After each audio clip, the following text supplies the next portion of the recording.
Welcome to Speak Up International with Rita Burke and Elton Brown. As you know, on SpeakUP International, we traverse the globe to find people we consider to be community builders. Today is no exception. We've got with us Debra Baptiste. Debra has over 25 years' experience as an arts administrator. Her positions at Factor and the Ontario Arts Council exposed her to a vast range of arts activities. Deborah has supported arts organizations like No Strings Theatre and Six Awi Artists Collective as a grant writer.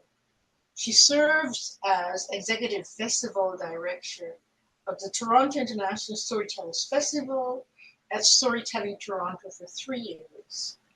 In 2023, Deborah founded Natural Born Tellers to promote storytelling within the Black Canadian communities. Now, there's so much more I can say about Debra Baptiste, but I will pause so she can tell that story herself. Welcome to Speak Up International, Debra Baptiste. Thank you very much.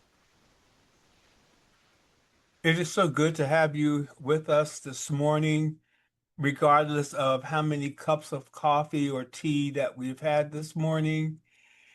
And I just want to say that Speak Up International is a place where voices rise and stories travel.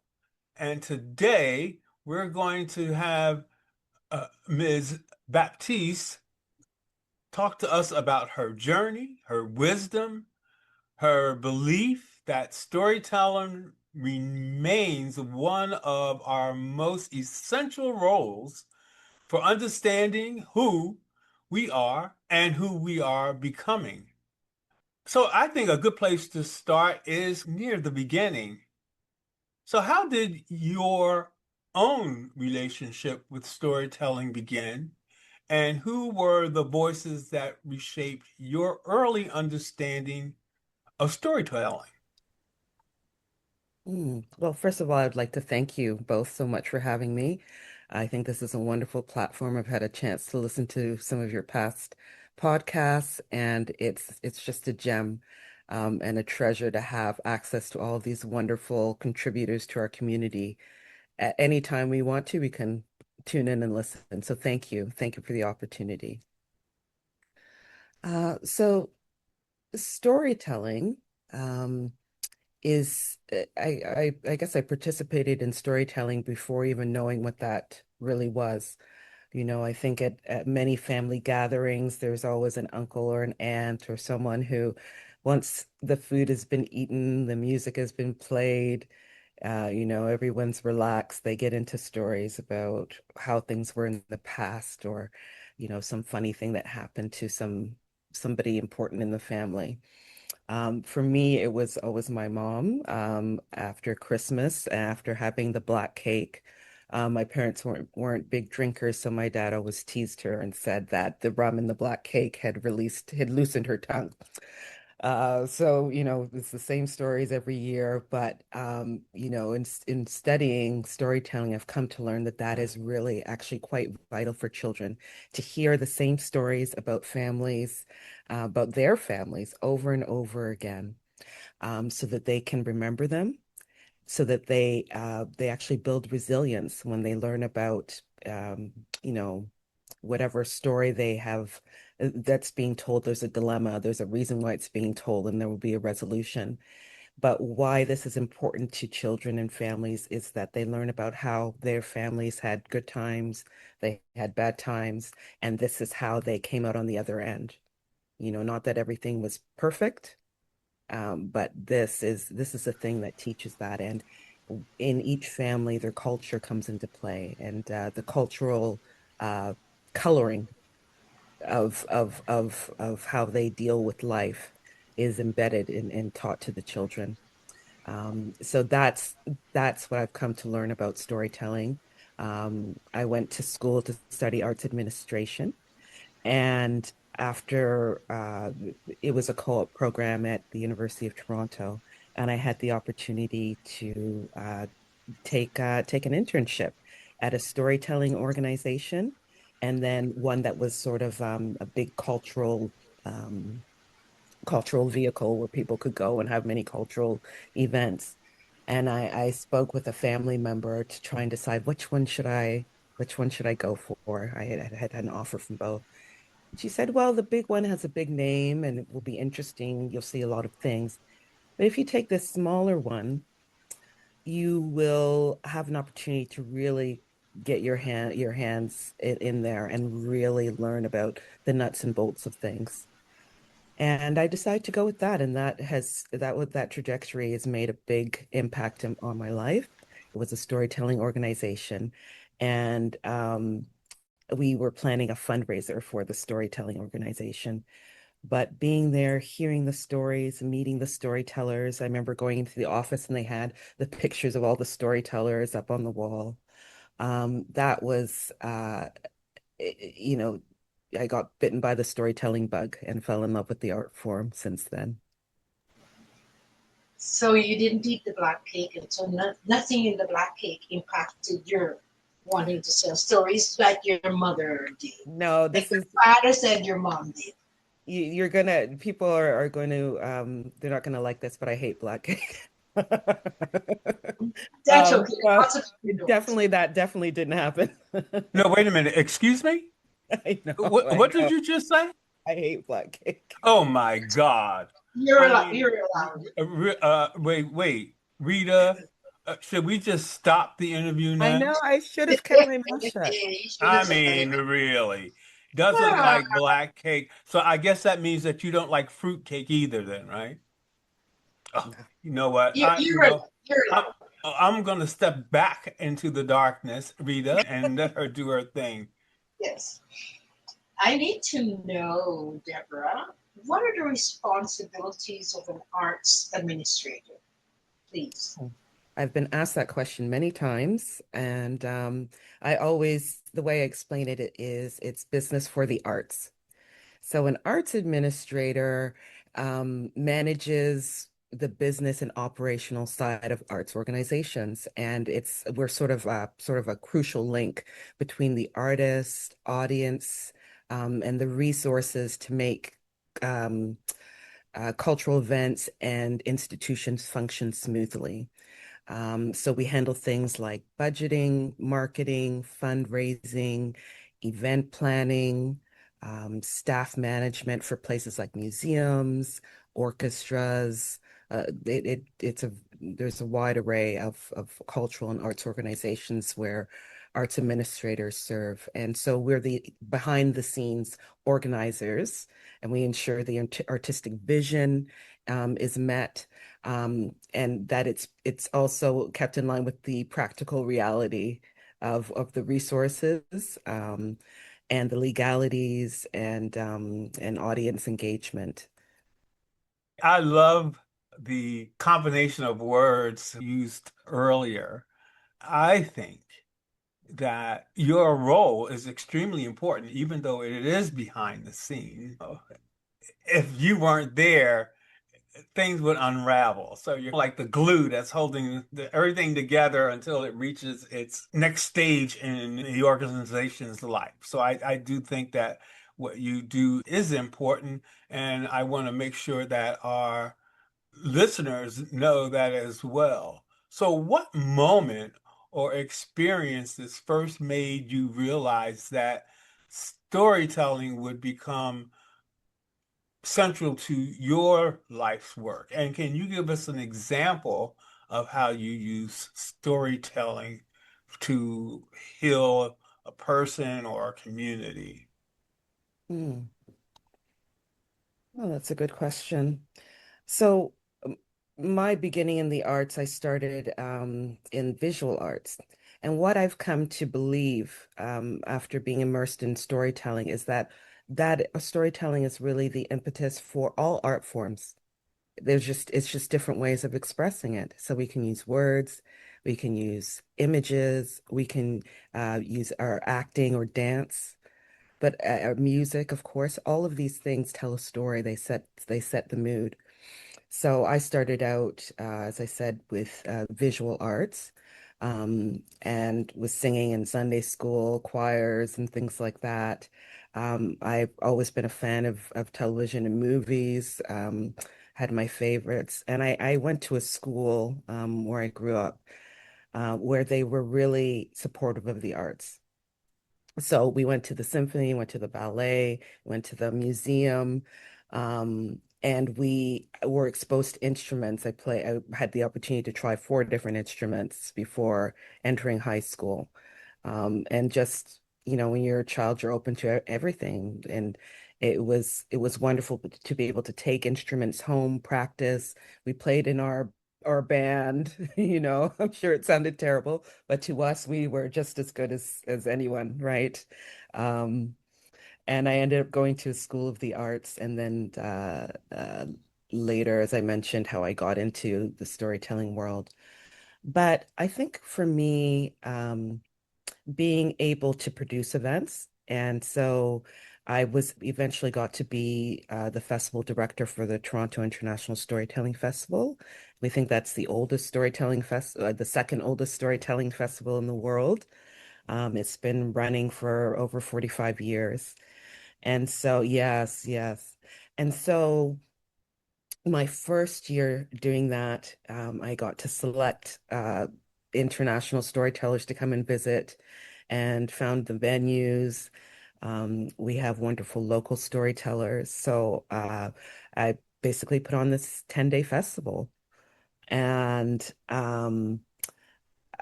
it, it, it was wonderful to see at our gala event.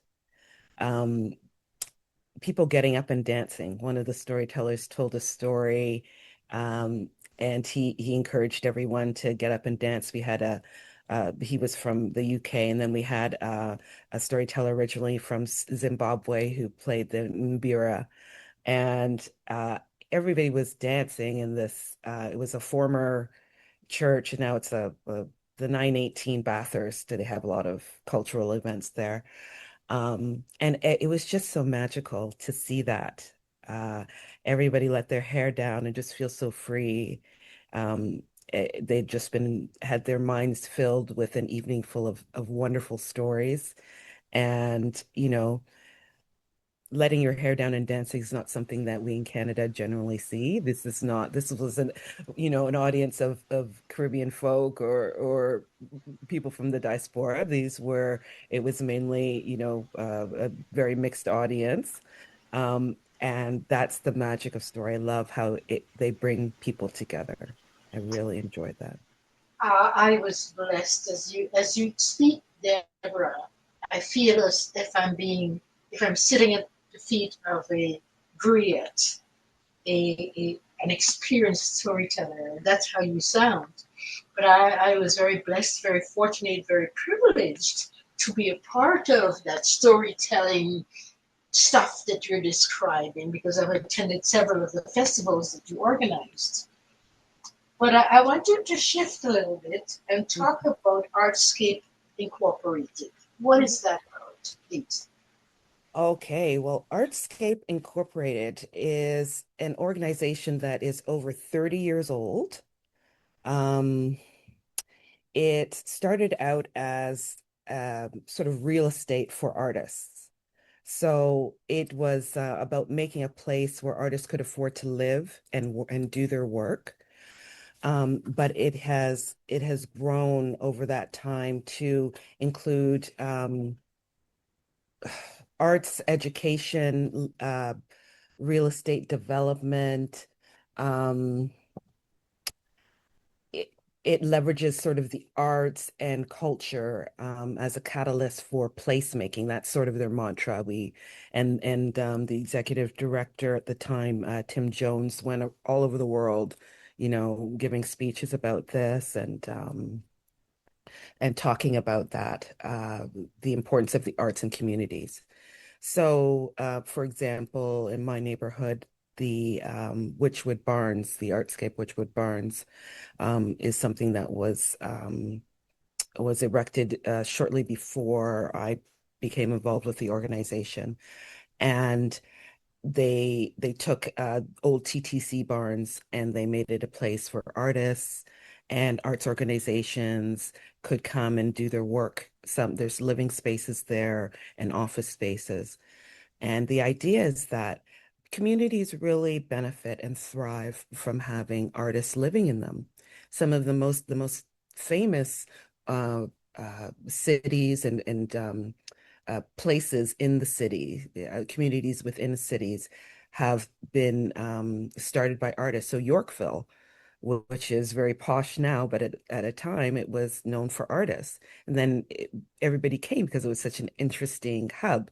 You know, Soho in New York is also touted as that, but what happens is all the people who want to be who want the energy of the artists move in there, prices go up, and the artists have to leave. So then, it's all very sterile and it may look beautiful, but the heart that drew people there is gone. So that's what Artscape was doing and did quite successfully in terms of getting artists into the community, so that they can contribute that way, so that there's more to life. It's sort of like schools now where a lot of arts programs are being cut, but that's where children like me got immersed in the arts and introduced to it and developed a love for it and had their lives enriched by it. It's very sad to see that that is going. How do you ensure the festival continues to honor the past while reaching new and emerging audiences? Mm. Yes, that's something that we try to that it's always a challenge to do that because the art form moves and there's different trends and interests. There are different generations coming up who have interests in different types of storytelling. So I think education about the importance of folk tales and traditional tales is something that I've talked with Rita Cox a lot about. She really feels that that is the foundation, and I agree. Um, because good stories have been developed over hundreds of years, and there's a reason why they've survived. It's sort of like music, right? We say music from the past was always better, but I say, well, the bad songs fell off. Only the only the good songs have made it, right? Because they were worth listening to. So uh, there's an evolution that has to happen so that upcoming generations feel that they have a vested interest in it and it captures their interest. But we always have to pay homage to the foundation because we wouldn't be the new stuff wouldn't be around unless we had that foundation at first. So I do that in the festival by showing both and by trying to explain the importance of why we don't dismiss what has come before, the value that has shaped the new generation, um, and I think that that's really important to remind everybody of, and to place a value. It's just like stories from different cultures. We value what they bring into our lives. It's the same thing with the different types of storytelling. And just to be clear, so, we have epic stories, we have fairy tales, we have folk tales, ballads or story songs that come up. But then what has emerged now is personal storytelling. So things like The Moth, um, and there are many younger people who really embrace that sort of storytelling, and both have their place and are very important.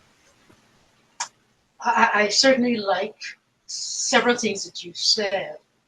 And it sounds to me, Debra Baptiste, as if storytelling is, or maybe the arts is tattooed in your DNA. And I like it just flows naturally for you. And at one point, you talked a little bit about the Storyteller School and your involvement with the festival. And I want you to expand a little bit more on that. Expand a little bit more on your tenure with that Storyteller School. Tell us whatever you want to tell us, a little bit about people that you've met, fascinating people from all over the world. Talk to us about that. Yes, it's really run the gamut of experiences and individuals that I've had the opportunity to meet. So Storyteller School of Toronto later changed its name to Storytelling Toronto when I was there. And at the festival, as director, I had the opportunity to go to different places. The wonderful Storytelling Festival in Montreal. I was able to go there and represent Toronto. They have their festival every 2 years, and it's really very special and incredible event.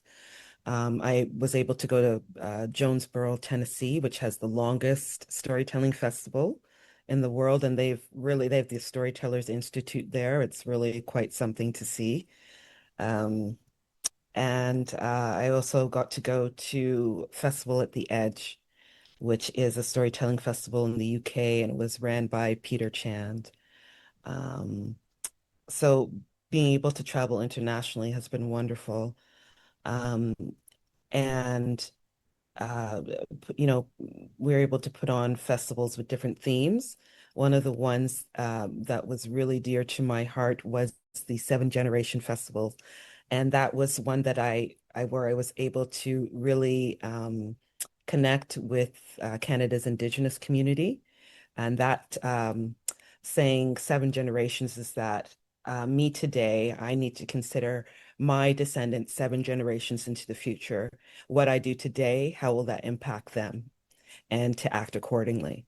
And so I really enjoyed that. I was really blessed with the generosity of the Indigenous community, willing to partner with me, share, and just really shape and color that festival. I later became a grant writer and a government liaison for Storytelling Toronto,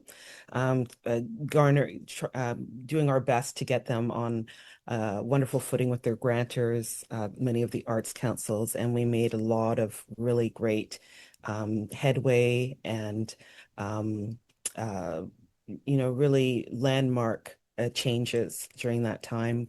We were able to get operation funding, which is more secure um, than project funding um, from the Canada Council, the federal granting agency. We were able to go from a contribution agreement to straight out grant with Heritage Canada, which is very important and shows a level of accountability and a certain status that we hadn't had before. We were also able to improve our rating with the Ontario Arts Council, which was, those are some of the big accomplishments in that role. I later became the executive director at Storytelling Toronto and was able to uh, garner some of our largest grants, both operational and project funding from the Canada Council.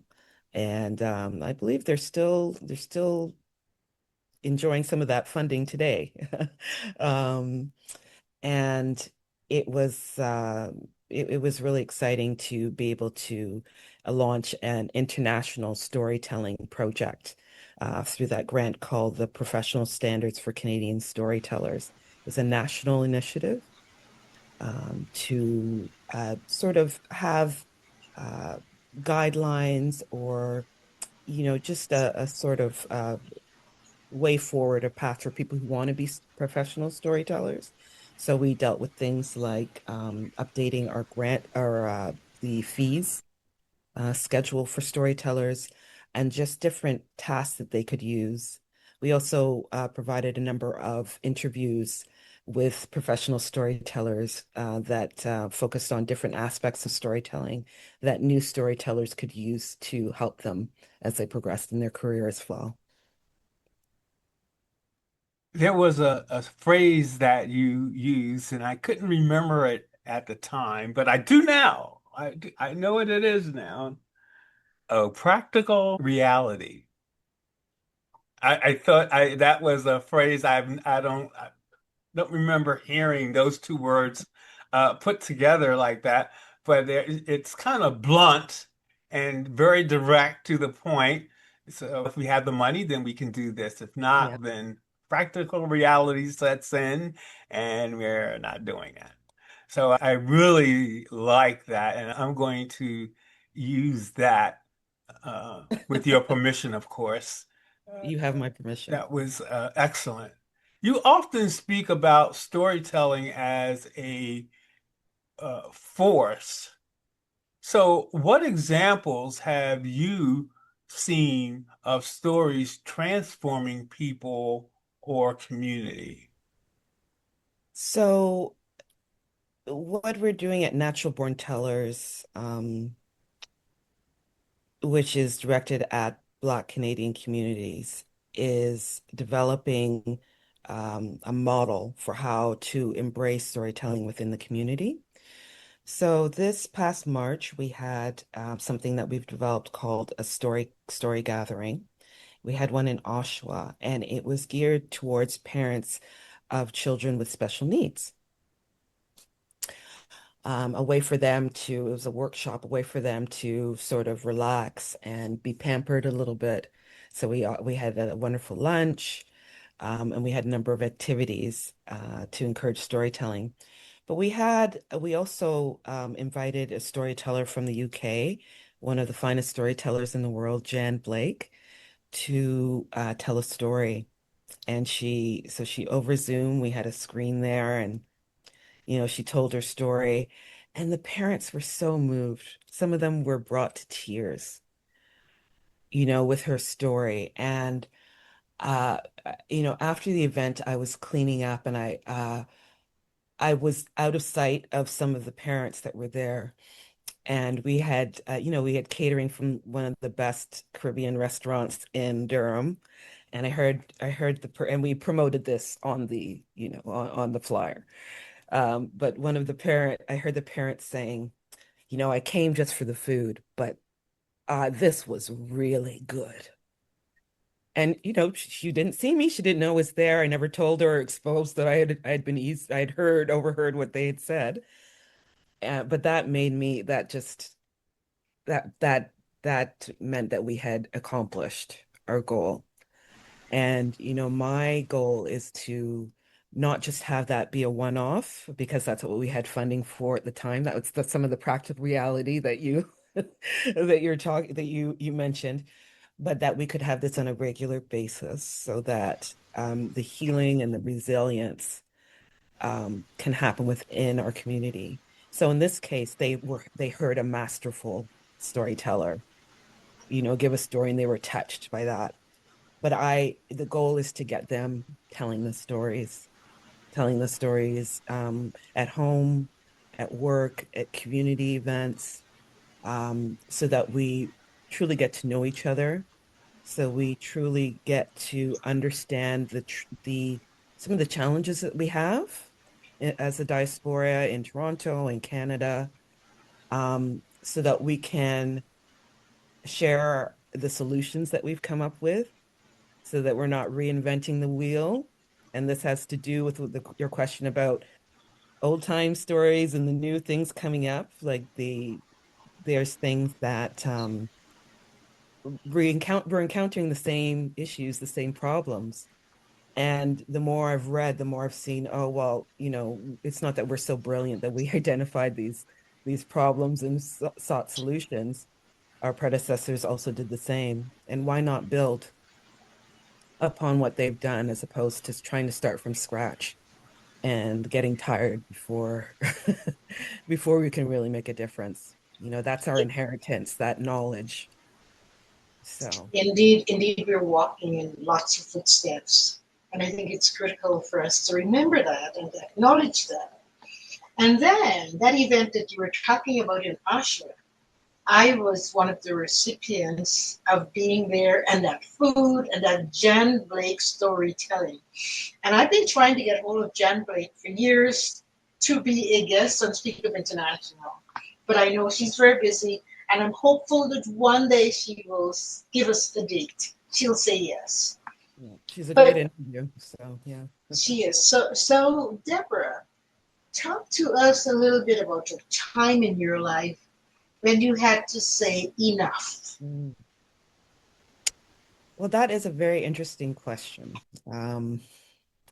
I think for myself, I'm the kind of person that if I decide to take something on, it doesn't even, it hadn't, for the longest time, it hadn't even occurred to me that I wouldn't finish.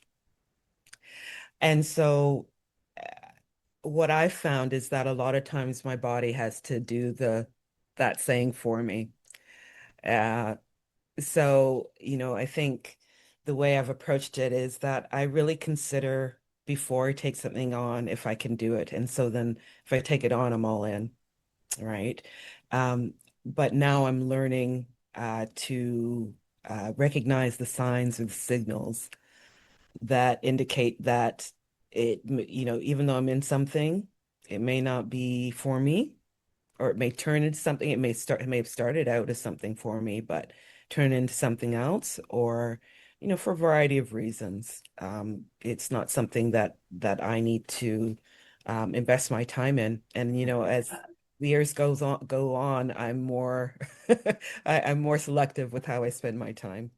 I will admit that sometimes I will take on I've taken on a project and I could see that this was not going to pan out. It was just virtually impossible. But I stuck with it for several years before I finally threw up both hands and said, "Oh, this is not working. We need to let this go." And I could have done that maybe a couple of years before I actually did that. Yeah. So I call it the pit bull syndrome. I just don't want to let it go. I know I can make it work, and that can be disheartening when practical reality sets in that you can't, I can't do that. So how do you define the difference between entertainment storytelling and storytelling that builds bridges? Hmm.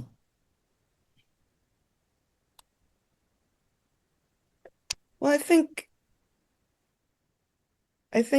there it can be combined.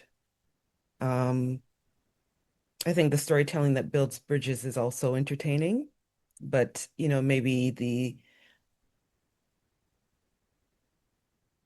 not the other way around. So it can be entertaining, but not, and we've seen that, you can see that on online, you can see that um on television. Um, and I think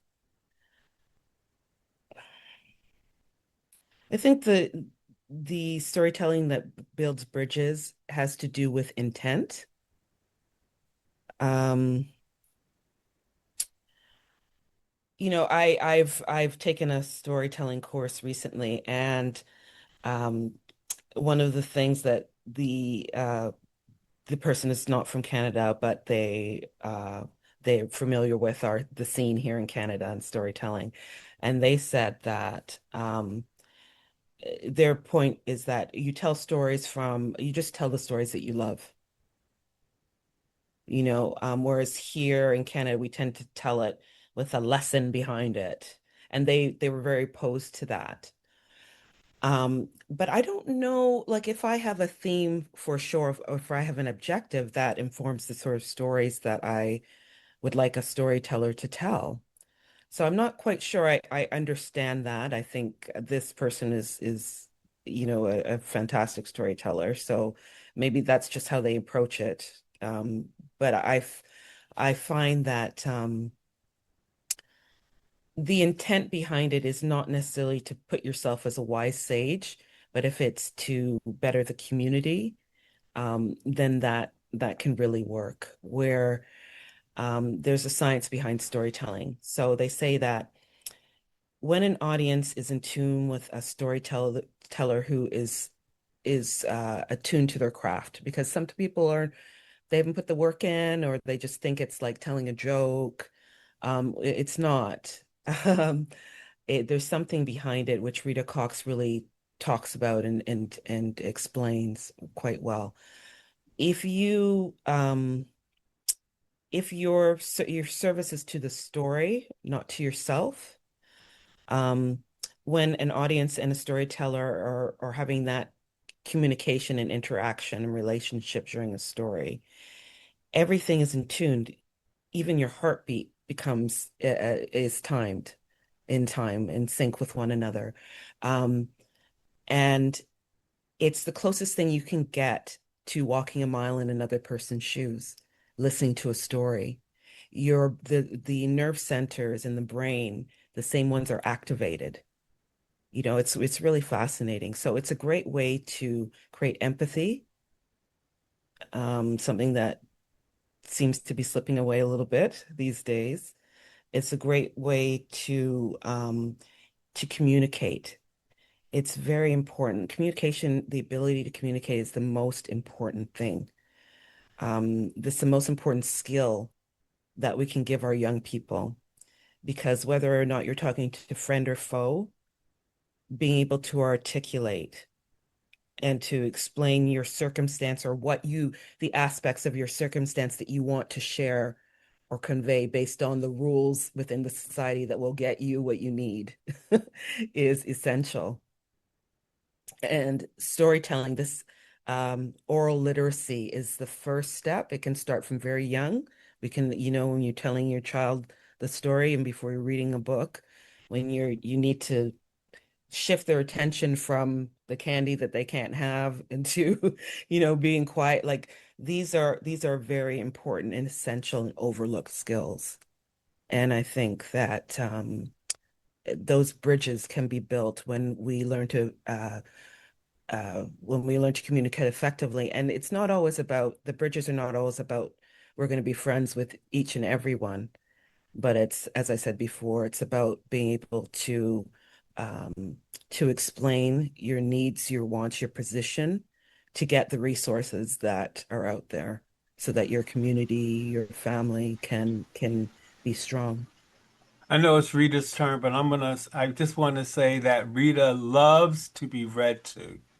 She absolutely adores to be read to. So when you were describing all of that, all I could think of was that smile that we all can see that's on Rita's face, and somebody's reading to her. She absolutely loves that. Okay, I'm out of it.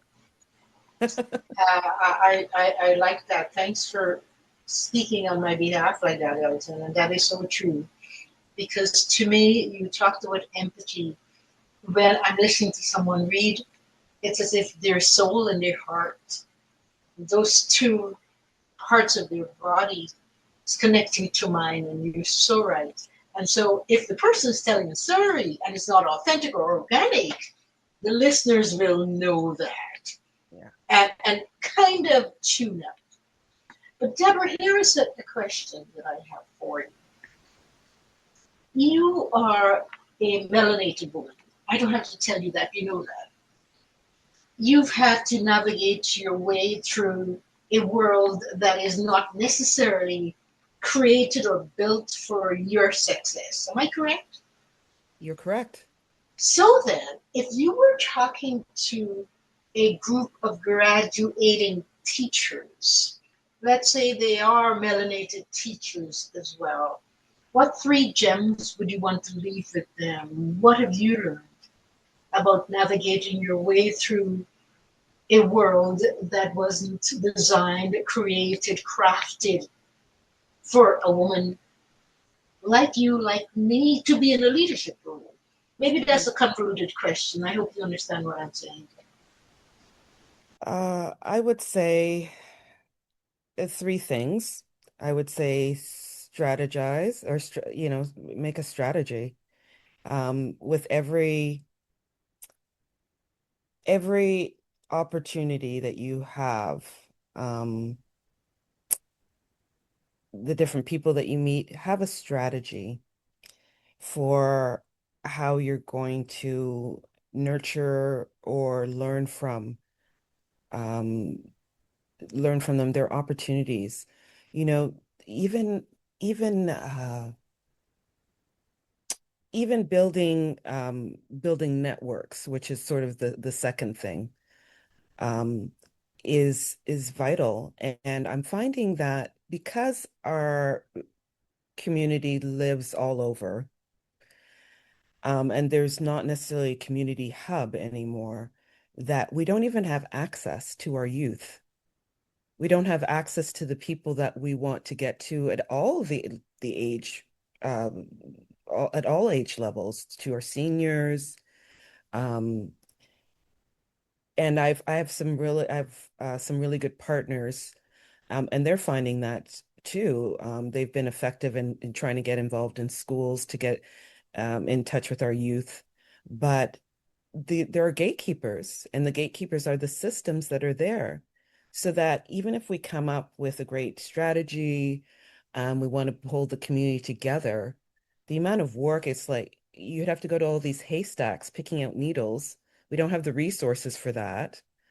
You know, you could have a network where people are reaching out to their own networkers, which is great, but you're not always getting the people that could really benefit from what you're trying to deliver the most. And so we're not even able to get the word out. So that's why once you have a strategy, take advantage of every opportunity to build your network and keep in touch with them. You don't have to be best friends and attend the same religious, ceremonies and things like that, but we can be civil to each other to the point where if we need to call upon one another to advocate or to gather, that we would at least have that contact information. Like there has to be that base level connection. Um, and for your question about the teachers, but this goes for anyone, take the knowledge that you have about these systems, um, and and take time to create your own thing from there before you become too jaded, before you become kind of beat up by the system that, where you're often alone, where we're often pitted against one another. Um, you have to see beyond the smoke. And it's really hard when you have a family to support, or you have objectives that you've had, or, if you've gone into something where you've studied forever to finally get to this place and you realize, oh, okay, this is not, I may not be able to roll out, my life won't be able to roll out as I had anticipated, because we have to create these opportunities for ourselves. We have to create these systems for ourselves so that, because at every level, our community is preyed upon, in the school system where they get extra money for children with special needs and IEPs, you know, our children are there, um, and not necessarily getting what they're supposed to get. So advocacy in those arenas means the Black teachers that are in the school system and know this, we could be getting together and telling stories about what is at the root of these things, what you need to ask for or demand, because we're busy living our lives. We don't have time to read a manual on all the policy and know what is at the root of it. But if we have someone who's had that shortcut and we have access to them, we can jump over those things, and um, we combine our stories and experiences, because isolation is the way that where things are being able to be done to us, because we think we're the only one. We blame ourselves. We're made to feel like the villain. But when you realize, oh, this happened to Kathy yesterday, and Donna, Donna will be experiencing this tomorrow. That communication, that information and knowledge sharing is key. And as you know, Deborah, it's coming from a place of divide and conquer, which Yes. has followed us all over our lives, all over our history. But I just have one final question. I want you to finish this sentence for me, please. Natural born tellers, finish that sentence, wherever you want to go with it. I'm sorry, I didn't hear the question. Natural born tellers. Mhm. Finish that sentence for me, please. Oh, natural born tellers is about using our stories to connect us and to build resilience within Black Canadian communities. And right now we have something, our initiative is called the Origin Story Project, where we take the knowledge that has been there before from Africa, from the Caribbean, from across the diaspora, and we look at how it impacts us here in Canada. And we fine tune it to the Canadian stories so that we know how to navigate the Canadian systems so that we can benefit and not be preyed upon. We have an incredible community with bright, talented individuals from the very beginning who've come here and laid the groundwork for us. And we don't know their stories, we don't know their contribution. Um, we have people like yourself, Rita and Elton, who have the knowledge, and we need to find an engaging way so that our young people know that we've had giants that have gone before us, um, who need us to pick up the mantle and to continue the work, who have thought about the seven generations without necessarily having that particular phrase, but they've dreamed for us, and we dream for the generations coming after us. We have resources, we have value to pass on and to navigate and to share. I want to thank you so much, Deborah, for imparting to us your vision, your heart, your ongoing commitment to keeping storytelling alive and thriving. And to our listeners, today's conversation, I hope, will encourage you to honor your own story and share it boldly and listen deeply to the stories around you. Uh, Rita, do you have anything that you'd like to add to that? I just need to say, Deborah, this was a long time coming, but it was worth the wait. As I said earlier, I am enriched by the stories that are told by our guests, and today's no exception. So I thank you so much. I thank you so much. I thank you so much. Well, thank you for inviting me to be part of this. I I I wish it had happened sooner, but all things in their time. And I thank you for the work that you're doing, and I look forward to the many hours of podcast listening that I have to look forward to. You've got quite a roster on there. Thank you for the work that you're doing. Thank you too. So until next time, this is to our audience. Keep speaking up, keep connecting, and keep believing in the power of your voice.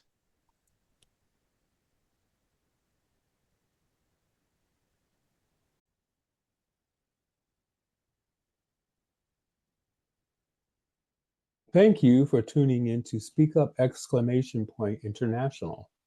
If you wish to contact our guest, Ms.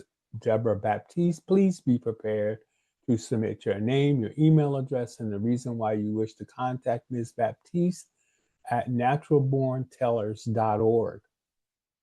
Ms. Baptiste has other social media accounts you can use to connect to her that will be listed in the description section on Spotify and other social media platforms. Your voice has the power to inspire, influence, and ignite change.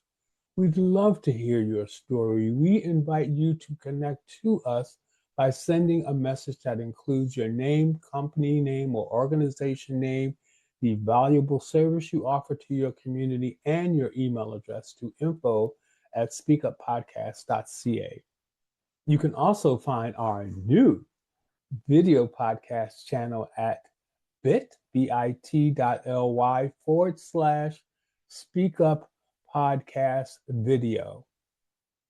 Our logo has the features with a woman with finger pointing up, mouth open, speaking up. Discover our audio podcast at www.speakuppodcast.ca. Our logo features a woman with her finger pointing up, mouth open, speaking up. As soon as the website passes inspection, you will be able to gain access to the audio and video versions of each podcast using the following link, www.speakuppodcast.ca. As a member of our Patreon group, you will gain access to a wide range of exciting benefits. We are working on providing you with early access to new episodes and the opportunity to suggest topics or guests for future episodes. Your contribution of $2 or $5 monthly will not only help sustain the continuity of the podcast, but will allow us to enhance the overall listening experience for all of our dedicated followers. Help us help you. www.patreon.com/SpeakUp International. Don't miss our next episode. Join us again on Speak Up International, where we aim to inspire, inform, educate, and entertain you.